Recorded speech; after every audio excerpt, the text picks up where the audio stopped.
Kenankan. Silakan, Pak.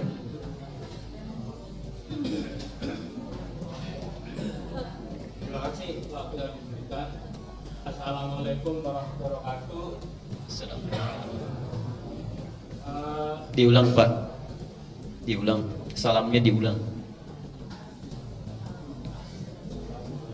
Salamnya diulang. Assalamualaikum warahmatullahi wabarakatuh.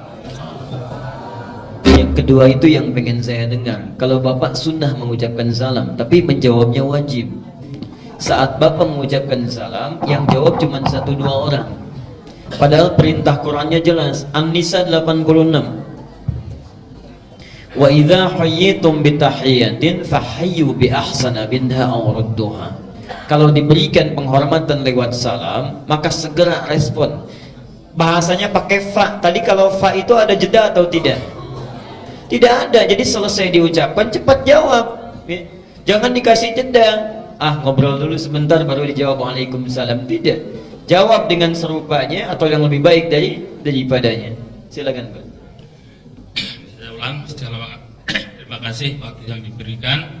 Saya ingin bertanya, kalau anak yang baru lahir itu diharuskan untuk diakikahkan.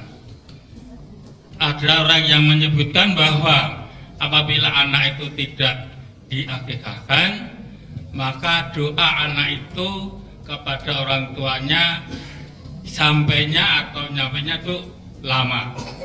Oleh karena itu, meskipun sudah dewasa, sebaiknya anak tersebut diakikahkan. Demikian pertanyaan saya. Terima kasih. Baik. Ini bagus pertanyaannya. Apakah ada kaitan antara akikah dengan doa? Khususnya apakah orang yang diakikahkan atau tidak diakikahkan? Apakah orang yang tidak diakikahkan doanya akan terhambat, dalam arti tidak dikabulkan oleh Allah Subhanahu wa taala? Ini tidak benar karena bertentangan dengan keterangan Al-Qur'an dan Sunnah. Satu, tidak ada dalilnya di Quran, tidak ada dalilnya di hadis, dan tidak ada kaitan khusus antara akikah dengan terkabulnya doa. Kalimatnya umum di sini, siapa saja, man itu siapapun yang meminta, ya, sepanjang yakin karena Allah, mau sudah diakikahkan, mau belum karena alasan-alasan yang wajar, kalau dia meminta dengan syarat-syarat ini terpenuhi, dikabulkan oleh Allah Subhanahu wa taala. Kaitan akikah bukan terkabul dengan doa. Kaitan akikah itu terkait dengan 2 hal utama. Satu, bentuk syukur kita kepada Allah Subhanahu wa taala. Jadi ketika Allah berikan karunia berupa anak yang akan dirawat sebagai amanah, kita bersyukur. Orang minta-minta belum mendapatkannya, ya. Ada yang minta laki-laki dapat perempuan, minta perempuan dapat laki-laki, minta cepat tiba-tiba lambat, minta lambat tiba-tiba cepat, kan? Makanya ada yang berseloroh mengatakan bedanya katanya pilkada dengan pilkabe agak jauh, walaupun awal-awalnya sama, ya. Kalau pilkada saat terpilih baik saat terpilih ingat, gitu kan? Saat terpilih ingat. Tapi kalau pilkabe siap-siap pun, ya, kemudian bisa jadi. Kalau pilkada itu lupa jadi, gitu kan?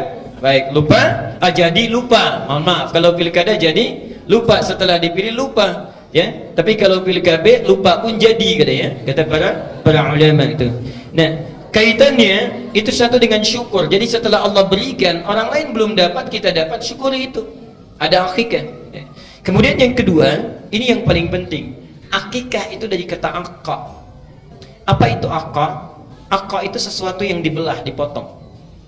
Jadi kalau saya misalnya pegang spidol, saya belah 2 begini, dipotong, itu akqa. Perhatikan, sifat anak yang durhaka kepada kedua orang tuanya, ibunya mengandung 9 bulan, menyusui, merawat dan sebagainya, sudah besar durhaka. Itu dalam fikih akhlak, kedurhakaannya disebut dengan uququl walidain. Ukuk itu terpotong kasih sayang kedua orang tua, seakan-akan perhatiannya dipatahkan di tengah jalan. Bukankah ibu merasa kecewa kalau ada anak durhaka?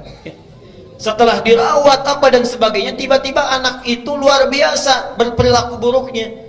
Tiba-tiba suka refleks lisan berkata, aduh, saya sudah mengandung kamu, saya sudah merawat kamu dan sebagainya, seakan-akan jerih payah itu terpotong. Karena itu dalam fikih disebut uququl walidain.